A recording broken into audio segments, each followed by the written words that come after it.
Okay, to install the Shutter Screenshot tool in Ubuntu 22.04, go to your terminal and type sudo add-apt-repository universe.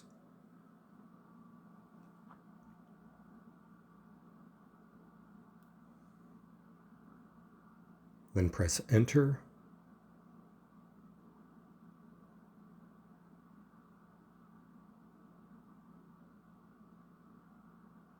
Okay, when that's done, type sudo apt update.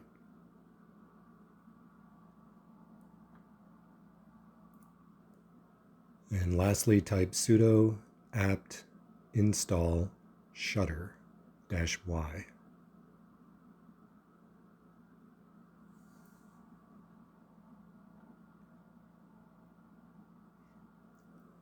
Okay, when that's done, you can close the terminal, go to your applications, and launch Shutter. That's all there is to it. Thanks for watching.